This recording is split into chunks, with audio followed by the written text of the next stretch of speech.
तो जैसे कि बहुत लोग टेस्ट तो बहुत लोग दे लेते हैं, लेकिन उसको उसमें जो गलतियां आ रही हैं उसको रेक्टिफाई नहीं कर पाते। तो कितना इम्पोर्टेंट होता है कि जो गलतियां हम टेस्ट सीरीज में कर रहे हैं उनको दोहराया ना जाए, उस पर कुछ काम किया जाए। तो कितना इम्पोर्टेंट होता है और उसके लिए आप क्या करते थे? अच्छा, मैं आपको एक चीज बताना चाहता हूँ इसमें कि जैसे आप टेस्ट दे रहे हैं ना, तो मान लीजिए आपका 2 घंटे का टेस्ट है, तो 2 घंटे आपको ना उसको एनालाइज करने में भी लगाने हैं। 2 से 3 हो जाए तो कोई बात नहीं। अक्सर लोग क्या करते हैं, एक टेस्ट दिया, चलो ऊपर ऊपर देख लिया कि ये गलतियां हैं, ना कुछ हम्म। नोट करते हैं ना कुछ। उन्हें लगता है हाँ अगली बार आएगा तो हम ठीक कर देंगे, लेकिन ऐसा होता नहीं है। देखिए, अगर आप टेस्ट दे रहे हो, जो भी आपकी गलतियां हैं, और मान लीजिए जिस भी टॉपिक पे है, तो अगर आपके उस पे शॉर्ट नोट या जो भी नोट है उसमें उस चीज को मेंशन करते रहिए। मैं तो इसके लिए एक पर्टिकुलर अपनी कॉपी बना रखी थी गलतियों के लिए। जो भी मेरे क्वेश्चन गलत होते थे ना, मैं उसमें सिर्फ गलत वाले क्वेश्चन लिखता था और फिर उसको रिवाइज करता था, और अपने नोट्स में भी उसको अपडेट कर देता था, जो बना रखे थे मैंने सब्जेक्ट के। तो गलतियों पे ही वर्क करके ना हम उसको सही कर सकते हैं, और कि वो रिपीट ना हो आगे जाके। और गलतियां आप कैसे आपको पता लगेगी, तो वो टेस्ट सीरीज से पता लगेगी। जितने आप टेस्ट देंगे वो उतना आप इम्प्रूव होते जा रहे हैं, ये सोचिए। तो क्या इम्पोर्टेंस होता है शॉर्ट नोट्स का एक एस्पायरेंट के लिए? हाँ, शॉर्ट नोट्स एक्चुअली अगर आप देखें तो लास्ट के 1 मंथ या 15-20 दिन पहले बहुत ही ज्यादा इम्पोर्टेंट है, क्योंकि उस वक्त आप पूरी बुक को नहीं खोल सकते हो। तो जो हम्म। शॉर्ट नोट्स है उससे आपका क्या होगा, सिलेबस आप 3-4 बार रिवाइज मार सकते हो। तो वो लास्ट टाइम के लिए बहुत जरूरी है। लेकिन अगर आप इनिशियली प्रिपेयर कर रहे हो, आपके पास 6-7 महीने, तब तो आप नॉर्मल अपना जो मेन बुक है उन्हीं को पढ़ते चलिए। लास्ट के लिए आप अपने शॉर्ट नोट को रखिए, 1 महीना या 15-20 दिन पहले लगभग। और 2-3 बार आप एग्जाम से पहले वो सारे सब्जेक्ट को रिवाइज करके एटलीस्ट चाहिए।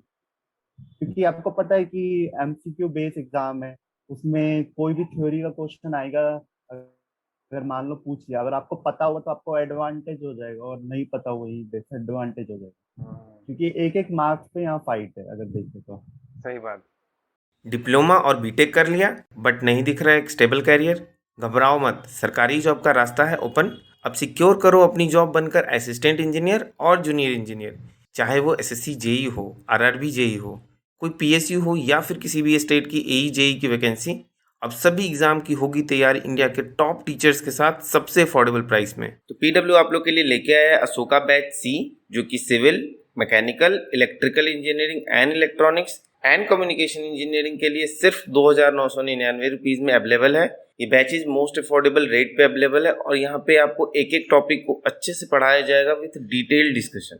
इस बैच में आपको मिलेगा live lectures, mock test, extra doubt classes, complete notes, doubt engine, सब कुछ प्रोवाइड किया जाएगा। और इसका प्राइस है सिर्फ 2,999 रुपीज। एंड पीडब्ल्यू ने अभी लॉन्च किया है टेस्ट सीरीज, और अगर आप ये बैच लेंगे तो आपको मिलेगा 200 वॉलेट पॉइंट्स, एंड इससे आप परचेज कर सकते हैं टेस्ट सीरीज को। यानी कि test series is completely free अगर आप ये बैच परचेज करते हैं तो आपने अभी भी अपनी प्रिपरेशन स्टार्ट नहीं की है, तो ये एक बहुत ही अच्छा मौका है अपनी प्रिपरेशन को किक स्टार्ट देने का। तो पीडब्ल्यू कोर्स आप परचेज करने के लिए डिस्क्रिप्शन में दिए गए लिंक पे क्लिक कर सकते हैं, और ये कोर्स परचेज करने के लिए आप मेरा कूपन कोड भी यूज कर सकते हैं, जिससे कि आपको 250 रुपीज़ का इंस्टेंट डिस्काउंट मिलेगा, जो कि आपको स्क्रीन पे भी दिख रहा होगा और डिस्क्रिप्शन बॉक्स में भी मिल जाएगा।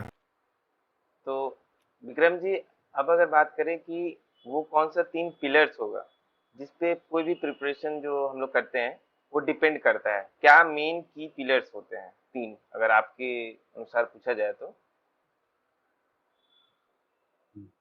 तो मैं बोलना चाहूंगा, पहले तो सबसे पहले जो इम्पोर्टेंट चीज होती है कि एग्जाम का सिलेबस क्या है, मतलब एग्जाम में क्या क्या चीजें पूछी जा रही है। उसको आपको समझना पड़ेगा, एग्जाम का जिसको हम एग्जाम पैटर्न बोलते हैं बेसिकली, कि कौन सा और कौन से ऐसे क्वेश्चन है जो मोस्टली पूछे जाते हैं। तो ये पहले आपको एनालाइज करना पड़ेगा पेपर को। तो एनालाइज करना बहुत जरूरी है किसी भी एग्जाम पैटर्न को, तभी आप उसका बिल्कुल। समझ पाएंगे। क्योंकि अगर पहले आप देखते तो प्रीवियस जो एसएससी जेईई पेपर आते थे वो बस जिनमें थ्योरी ज्यादा होती थी, आजकल जो प्री का पेपर आ रहा है, और मैं ये भी बोलूंगा कि आपके लिए जो मेन वो रहेगा वो प्री निकालना ही रहेगा, क्योंकि प्री में बहुत ही ज्यादा कंपटीशन होता है। एक बार आप प्री निकाल लोगे तो आपने ये लगा लो कि आधे से ज्यादा जर्नी आपकी कंप्लीट हो चुकी है। मेंस उतना ज्यादा टफ नहीं रहता है एज कम्पेयर टू प्री। अब आते हैं सवाल पे। तो पहला जैसे मैंने बता दिया कि एनालाइज करना कि एग्जाम किस वे में पूछा जा रहा है। दूसरा, आप अपनी मिस्टेक पे काम करो, जो भी आपकी गलतियां हो रही हैं। और गलतियां आपको कैसे पता लगेगी, जब आप टेस्ट सीरीज वो सब दोगे। जब आप टेस्ट सीरीज देते हो तो आपको एक्चुअली आपकी मिस्टेक्स का पता लगती है। और तीसरा पॉइंट ये है कि हमेशा याद रखो कि जो भी बुक्स है ना, जिससे आप पढ़ रहे हो, वो अच्छी बुक्स होनी चाहिए।